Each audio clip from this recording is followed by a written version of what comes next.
Here's an idea. An MP3 is just as good as a record, or a live performance.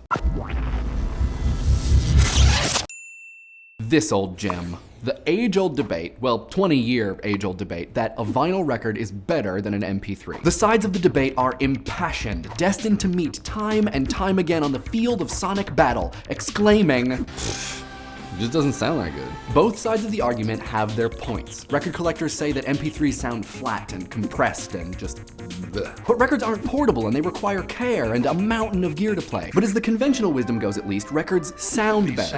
Analog gear doesn't slice, dice, convert, or transform, at least not nearly in the way a computer will, which is sometimes true. And so a record's reproduction is more faithful, it's more natural, more musical, more live. But you can take MP3s anywhere and they are good enough quality for most people, so the debate goes back and forth forever and ever and ever. But stop the dolphin here for just 1 second. Regardless of whether you like MP3s or records, ask pretty much anybody what the ideal experience of a piece of music is, and they'll say live performance. Philosopher Stan Godlovich says that the musical work only fully emerges through its performances, and that until it's heard live, it's impossible to know. But why do we think this? I mean, yeah, it's present and exciting and in your face and intense and adjectives, but let's think about what live performance really is. 99.9 repeating percent of the time, it's the IRL experience of a piece of music that the listener already knows from a recording. You got the touch! Like when We Are Never Ever Getting Back Together just pops into your head for no reason because you're definitely not a Taylor Swift fan and there's no reason for that to happen. You think of the recorded version that got released last year. And when you go see Taylor at the Palladium or the Garden or the Centrum or wherever, you compare that live performance to the recording that's in your head that you know every note and nuance of. I'm telling you, we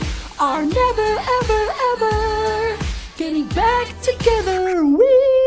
Mix engineers even try to make the live show sound like the record because that is what we're expecting. The fidelity of a format like MP3 or vinyl is judged by how mediated the experience sounds compared to the live experience, while the live experience itself is mediated by those recordings, which, especially for pop music, are cheaper, easier to get, and more common in pretty much every way than a live performance. Music, unlike 250 years ago, is now more of a media type than a performing art. We consume it almost entirely as a disembodied stream of audio, not as a performance of things by people in a place with a room with air and a co-check room with a cute attendant. I mean, we call them recording artists, for Glob's sake. Not musicians, not performers, artists that make recordings. Yet many listeners think of a live experience as the one with the most authority. But confusingly, we want those live performances to sound perfect, like a record, and we want our recordings to sound live, like we're there. Heck, at a certain point, even the Beatles stopped playing live because they felt like their shows were not about them playing their music the way they wanted to.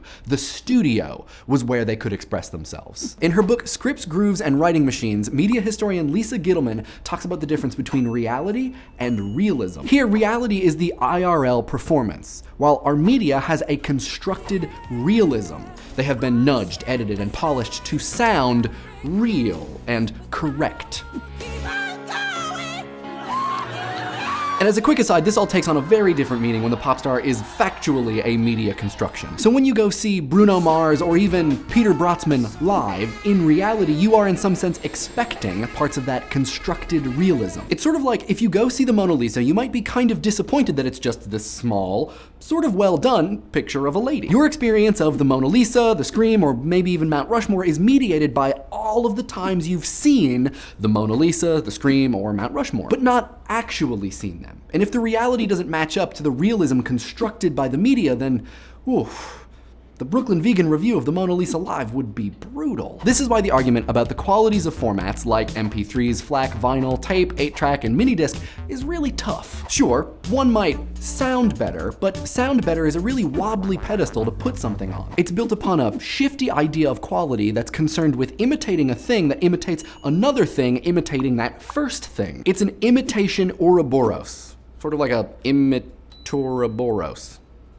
That worked out better than I thought it would. The constructed realism of media formats will never be reality, so the concern that something sounds real is sort of pointless. They are separate imitations, both with pros and cons, but one is not better. They are distinct. And though we, still and maybe always, will think of the live show as the experience with more authority, it's difficult to deny the influence of realism on reality. In the most common situations, it's hard, impossible maybe, to have an unmediated listening experience. Godlovich says that the work survives through the continuing diversity of its instances, but what if its instances are not sufficiently diverse?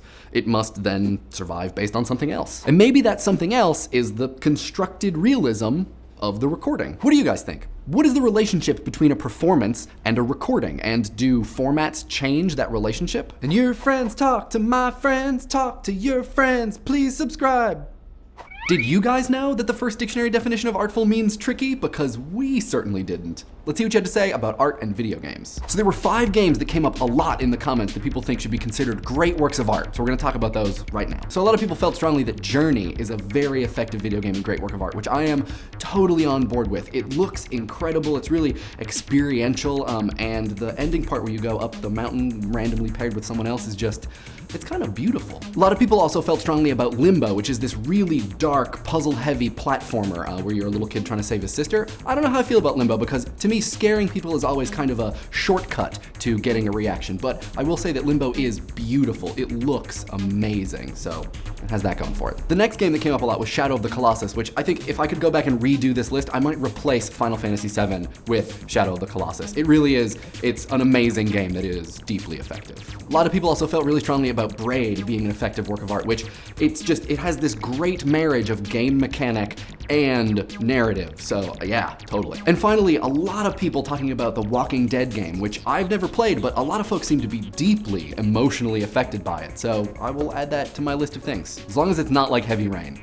Not interested. Christian Skovgaard wonders why video games want so badly to be considered works of art. And also P-Junk responds by saying that it's important for the legitimacy of the industry and also people who enjoy video games that they be considered a worthwhile creative endeavor on the same level as, say, a movie, which is something I agree with. To Moger, I usually play sharpshooters, so I am a loyal Jacobs customer. And thanks everybody for letting us know your thoughts on the new list format. We're gonna go back to the drawing board, maybe try it again sometime soon, but don't worry, our normal format is not going